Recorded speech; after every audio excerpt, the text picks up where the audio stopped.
Shri DS Yadav ji, RC Maheshwari जी और मेरे मार्गदर्शक एवं सह लेखक श्री P नरहरि जी को सादर प्रणाम करना चाहूँगा। यहाँ उपस्थित सभी श्रोतागणों को भी मेरा अभिवादन, जो आप यहाँ उपस्थित हुए हम सबको सुनने के लिए।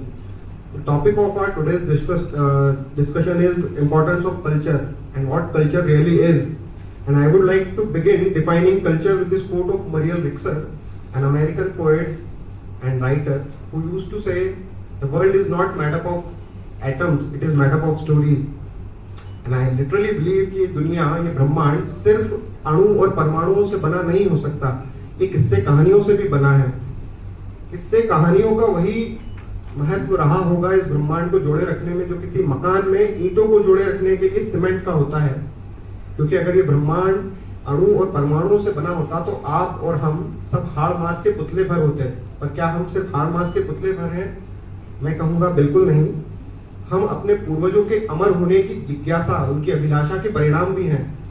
आप में से जो विद्यार्थी मनोविज्ञान या मानव विज्ञान में रुचि रखते हैं, उन्होंने कहीं ना कहीं सुना होगा कि हजारों वर्षों पहले, लाखों वर्षों पहले जब मनुष्य ने अपने आप को सिक्योर पाया, उसके पास खाने का अनाज था, अपने आप को सुरक्षित करने के लिए एक ऐसा माहौल था जहाँ पर जंगली जानवर या दूसरे योद्धाओं से उसका कोई क्षति ना पहुंचे, तो उसके मन में जिज्ञासा हुई कि वो अमर हो या कभी ना मरे। और उसने अपने आने वाली संतति, अपनी आने वाली पीढ़ी, वंश में उस चीज को सार्थक होते देखा। तो जैसा कि मैंने कहा कि हम सब लोग अपने पूर्वजों की अमर होने की अभिलाषा का परिणाम भी हैं। आपने यह बात अपने घर में आसानी से सुनी होगी अपने खुद के, अपने भाई बहनों के बारे में कि फला व्यक्ति की फला आदत अपने दादा परदादा से मिलती है, दिखता वैसा है, इस जगह यहाँ दादाजी को तिल था, वहीं यहाँ। विज्ञान कहता है कि 40 पीढ़ियों तक आपके जो पूर्वज हैं उनकी कुछ गुण धर्म आपके अंदर जीवित होते हैं। पर अनफॉर्चुनेटली ऐसी कोई बुआ नहीं है जिन्होंने 40 पीढ़ी पुराने आपके पूर्वज को देखा और वो बता सके कि आपकी आदत तो इसलिए 2-3 पीढ़ी तक ही सीमित है। पर विज्ञान इस बात की पुष्टि करता है, यानी कि आप अपने अंदर अपने हजारों साल का, अपने पूर्वजों का हजारों सालों का ज्ञान, सीख, चुनौतियों से लड़ने की जो क्षमता है वो संजोए हुए हैं।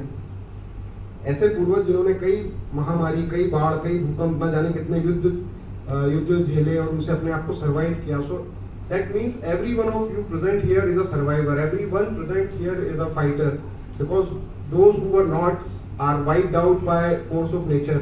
जो नहीं थे उन्हें प्रकृति ने नष्ट कर दिया, तो उनका कोई वंश आगे बढ़ा ही नहीं। तो आप सब के अंदर एक योद्धा छुपा हुआ है। हालांकि जीन्स के अलावा भी हमारे समाज में अतीत, आपका अतीत जिंदा है उन किस्से कहानियों के माध्यम से जो हमारे दादा दादी, नाना नानी सुनाते हैं, जो धार्मिक कहानियां जिन्हें अक्सर मनगढ़ंत बताकर कई बार साइडलाइन कर दिया जाता है। बट ये किस्से कहानी कहने की क्षमता ही है जो मनुष्य को दूसरे प्राणियों से भिन्न करती है। A tiger, however powerful mammal they are, however alpha they are, but I can't imagine a tigress telling her cub this story that the grandfather was such a great warrior that he used to beat down 5 wolves at a time. और उसका परिणाम ये हुआ कि no cub will ever aspire to surpass the greatness of his grandparents. कभी कोई शावक जिंदगी में सोचेगा भी नहीं कि उसके पूर्वजों ने कुछ किया तो उससे आगे निकल जाए। उन दूसरी प्रजातियों में या जिज्ञासा जो सिर्फ जिंदा रहने तक ही सीमित रही, ये किस्से कहानी है जो मनुष्य को निरंतर आगे बढ़ा रही है, हमें विकसित कर रही है, इवॉल्व कर रही है। Which also implies that our culture is not just folk art, music, dance, drama and paintings. The tales that make the very fabric of our society is also part of our culture, the necessary element of our culture. अतीत की गलतियों से सीखना, उन गलतियों की पुनरावृत्ति रोकना, अपने पूर्वजों के विकसित किए हुए ज्ञान को बढ़ाकर अपने आने वाली पीढ़ी को देना भी हमारी सभ्यता, हमारी संस्कृति का ही एक हिस्सा है, महत्वपूर्ण हिस्सा है। अर्थात इस बात का यह मतलब भी हुआ कि अगर आपका इतिहास बदल दिया जाए, आपकी जो किस्से कहानियां हैं इनको साइडलाइन कर दिया जाए, तो आपसे आपकी संस्कृति को छीना जा सकता है, आपको इससे वंचित किया जा सकता है, इस ज्ञान से। और भारतीय समाज की आज की इस पीढ़ी की सबसे बड़ी विडंबना यह भी है कि हमें एक सिस्टमेटिक तरीके से उससे वंचित किया गया। And I think that began with the decision when Delhi became our capital. जब से दिल्ली भारत की राजधानी बनी, आजाद भारत की, तो ये मान लिया गया कि दिल्ली का हर शासक पूरे भारत का शासक था दिल्ली के शासक का जो कल्चर था वो पूरे भारत का कल्चर था, और उसी हिसाब से हमें इतिहास पढ़ाया गया। हम दिल्ली के इतिहास को भारत का इतिहास मानकर कई सालों से, कई दशकों से पढ़ते आ रहे हैं।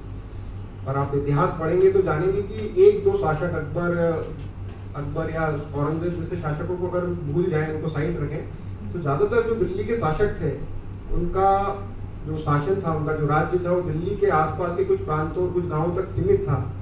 तो वो भारत नहीं थे। उसी वक्त विजयनगर एम्पायर, चोलास और कई राष्ट्रकूटास, कई बड़े साम्राज्य विकसित हो रहे जो अपना चरम विकास की पराकाष्ठा छू रहे थे, जिसके बारे में हमें कभी नहीं बताया जाता। तो एक तरह से हमें वंचित रखा गया अपने असली इतिहास से। तो इसलिए मैं मानता हूं, और सब उससे भी बड़ी विडंबना यह है कि आज के वक्त में अगर कोई विद्यार्थी आप जैसा इग्नाइटेड माइंड कोशिश करे भारतीय इतिहास में विज्ञान या विकास के चिन्ह ढूंढने की, तो उसे धर्मांध बता दिया जाता है। और वहीं अगर अंग्रेजों द्वारा बताया गया जो इतिहास है उसे वो मान ले तो उसे लिबरल और प्रोग्रेसिव थिंकिंग वाला टैग दे दिया जाता है। तो आज जो गोष्ठी है इसका महत्व सिर्फ इतिहास या कल्चर या यहीं तक सीमित नहीं, उससे कई गुना आगे है, ताकि आप एक बार सोचें आखिरकार कल्चर होता क्या है, कहाँ से बना है, किन चीजों से मिलकर बना है, क्या चीजें सीख कर हम इसे संजोए रख सकते हैं। और बेशक आपको उसका महत्व जानना जरूरी। कल्चर है इसलिए नहीं कि आप चार लोगों में बैठकर कोई अच्छी बातें करेंगे या कहीं हवाई लूट ले अपने कल्चर के, कौन सी पेंटिंग कहाँ कौन से राज्य से आती है जानकर, पर आपका अस्तित्व वो है। आपके आने वाले पीढ़ी का विकास इस बात पर निर्भर करता है कि आप इस पीढ़ी के लोग अपने आने वाली पीढ़ी को इस धरोहर से कितना संजोकर आगे बढ़ा रहे हैं। तो इसी के साथ एक बार फिर आदरणीय माहेश्वरी साहब और यादव साहब का धन्यवाद करना चाहूँगा कि मुझे इतने सजे हुए श्रोताओं के सामने बोलने का मौका दिया। धन्यवाद।